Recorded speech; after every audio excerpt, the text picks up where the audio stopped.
সে যে বড় অভাব জনম দুঃখিনী রে দয়াল রাম হে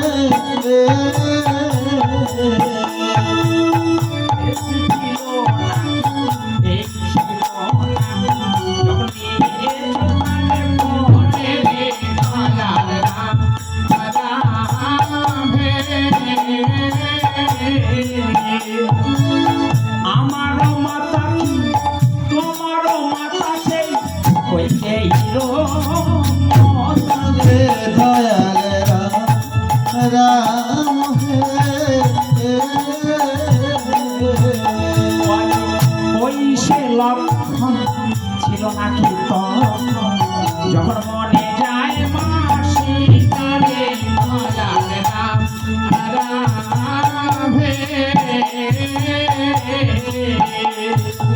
আমি পারলে জানিতে জানো কি রাখিতে ত্রিলোকে পারিতাম নাসিতে দয়াল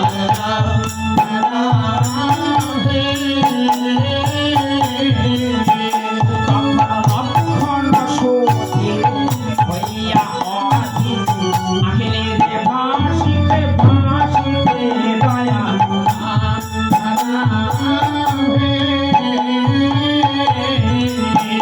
বলে এসো এসো হনুমান বন্ধ প্রাণ মম সমনারাধাম রে দয়াল রাম হে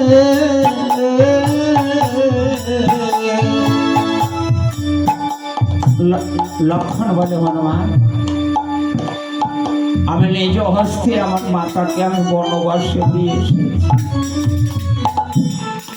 আমি যে রামের দাসত্ব শৃঙ্খলে আবদ্ধ হয়েছে আমার তো কিছু করার ছিল না ওই মাকে বনবাসে দিয়ে আসার সময়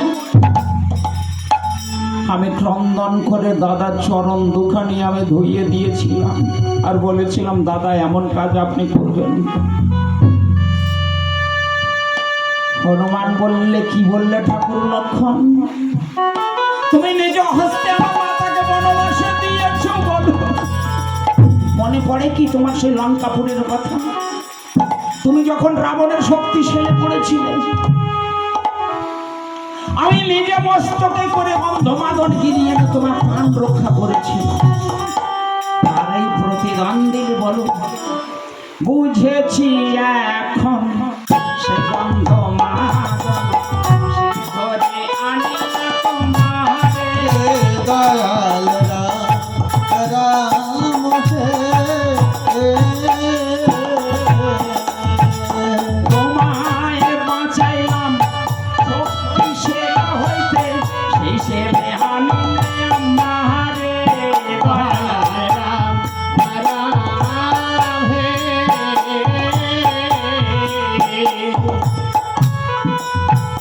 লক্ষণ এবং হনুমানের এই কথোপকথন শুনে প্রভু রামচন্দ্র ধীরে ধীরে লক্ষণ হনুমানকে ডেকে বলছি রামচন্দ্র বলে শোন পবন দগ্ধ হিবি কোন দগ্ধ করুণায় আমায় করুণায় স্থির সুবীর তুমি সর্বস্ব লক্ষণ কেন রে কাঁদিয়ে মোরে আদা বিলক্ষণ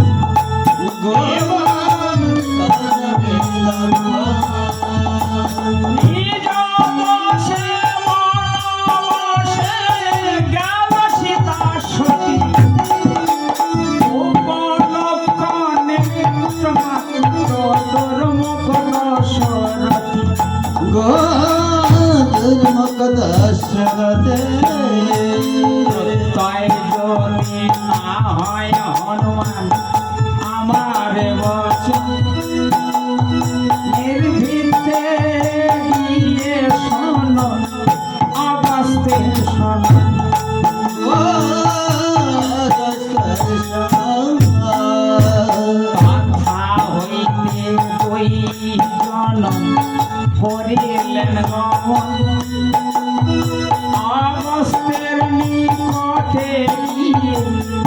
দিলেন দর্শন। এসে দিলেন দর্শন। লক্ষণ হনুমান অগস্ত্য মনের নিকটে গিয়ে উপস্থিত হয়েছে, আর উপস্থিত হয়ে বলছে, মণিবর, আমাদের মাতা কোন কারণে বনে বসে গেল আপনাকে বলতে হবে। অগস্ত্য মুনি বলছি, শোনো লক্ষণ হনুমান, তোমরা বহু দূরের পথ ধরে এসেছো, বসো, তোমাদেরকে বলছি, সবাই সবাইকে ছেড়ে চলে যাবে, একজন কাউকে ছেড়ে যাবেন না। কে বলুন? সবাই সবাইকে ছেড়ে চলে যাবে, একজন যাবে না। কে যাবে? মৃত্যু কখনো কাউকে ছেড়ে যাবে না। মরতে যখন আপনি এসেছেন, মরতে আপনাকে হবে। আর একটা কি যাবে? কর্ম কখনো ছেড়ে যাবে না। কর্মফল আপনাকে ভোগ করতে হবে। ভালো কর্ম করবেন, ভালো ফল, খারাপ কর্ম করবেন, খারাপ ফল। ফল আপনার জন্য তোলা আছে, ফলের জন্য চিন্তা করবেন না। আমরা কি করি? কোনো ব্যবসা করি, বাণিজ্য করি, বা কোনো লেখাপড়া ছেলেরা কিভাবে, আমি যদি ফেল করি কি হবে, আমার ব্যবসায় যদি লস হয়ে যায় কি হবে, আমরা আগে লাভ লস নিয়ে টানাটানি করতে থাকি। আগে তো আপনি কর্ম করুন, তারপরে তো লাভ লস। আমরা আগে লাভ লস নিয়ে টানাটানি করি। তাই অগস্ত্য মুনি বলছে, শোনো, এ হচ্ছে সীতা দেবীর কর্মফল। কর্মফল ভোগ করতে হবে। দেখবেন ব্যাখ্যা না দিলেও হয় না, আবার না দিলে সোজা সরল হয়ে যায়। আবার যদি ব্যাখ্যা দিই তাহলে অনেক বড় হয়ে যায়। যদি অসুবিধা লাগে তাহলে আমি ব্যাখ্যা বন্ধ করে দেবো, বলবেন। মণিবর বলছে, শোনো, কোনো ব্যক্তি দেখবেন জন্মের পরের থেকে সে অতি রাজার সন্তান হয়ে জন্ম হয়েছে। তাকে খেটে খাওয়ার দরকার নেই, বা তার লেখাপড়ারও দরকার নেই। এমনিতেই যদি থাকে, সে পায়ের উপরে পা তুলে খেয়ে গেলে তার নাতি নাতনি অব্দি খেয়ে চলে যাবে। তার কোনো লেখাপড়া বা কর্ম করার দরকার হয় না। আর আমরা ভিখারির মতো এর বাড়ি ওর বাড়ি হয়ে চলেছি কেন বলুন তো? কর্মফল। ওই ব্যক্তি যে রাজার ঘরে জন্মেছে, উনি পূর্ব জন্মের স্বীকৃতি এই জন্মে এসে লাভ করছে। আর আমরা ভিখারির বাড়ি এসে জন্মেছি কেন? পূর্ব জন্মের কুকর্ম ফলে এই জন্মে এসে ভোগ করছে। আপনার ভাগ্যকে আপনি নিজেই নির্ধারণ করবেন। কেউ ভাগ্যকে কখনো কেউ ঘুরিয়ে দেবেন না। কখনো কপালের দোষ দেবেন না যে আমার কপালে হয়নি, আমার ভাগ্যের দোষ। ভাগ্যে কখনো দোষ হয় না, কপালে কখনো দোষ হয় না, আপনার কর্মের দোষ। আপনি জানলে তাই পাননি, আপনি গিয়েছেন তাই পেয়েছেন। কোনো এক ব্যক্তি কোনো এক জায়গায় গিয়েছিল, সে একটা জিনিস পেয়ে নিয়ে এসেছে। আপনি জাননি বলে পাননি, আপনি গেলে তো পেতেন। তাহলে আপনি ভাগ্যের দোষ দিচ্ছেন কেন? ভাগ্যের দোষ কখনো দেবেন না। সদা সর্বদা মনে রাখবেন, আপনার ভাগ্য আপনি নিজেই নির্ধারণ করবেন। যেমন কর্ম করবেন তেমন ফল। তাই অগস্ত্য মুনি বলছে, শোনো রাম লক্ষ্মণ, সীতাকে কেন বনবাসে গেল?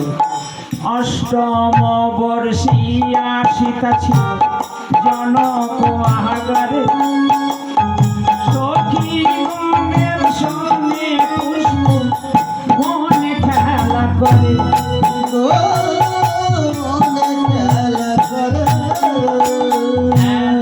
কালে বৃক্ষ ডালে বসে সুখী কীর্তন করে অতি মনোহারি।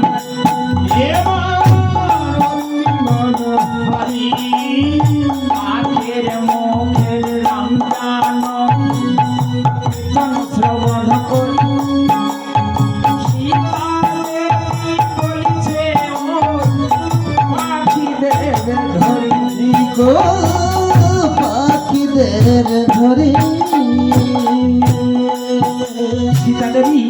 যখনই আদেশ করেছেন সখীগণকে, অমনি সখীগণ কৌশলে জাল পেতে সুখসারীকে ধরে ফেলল। সুখসারীকে ধরে ফেলেছে, আর সুখসারী কেঁদে কেঁদে বলছে, ওহে কে তুমি নারী, আর আমাকে ধরলে বা কেন? সুখসারী রয়েছে সীতা দেবীর হাতে বন্দী।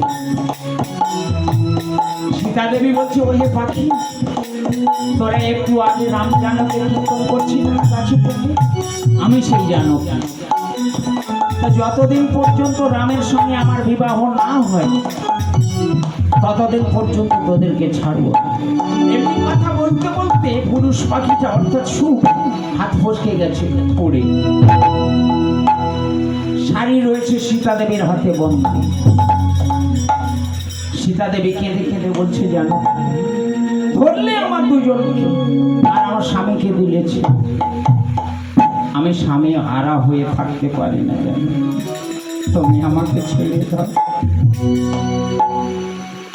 জানো জানো কি এই স্বামী হারার মরম বেদনা তুমি কি জানো না? জানো কি তুমি আমাকে ছেড়ে দাও?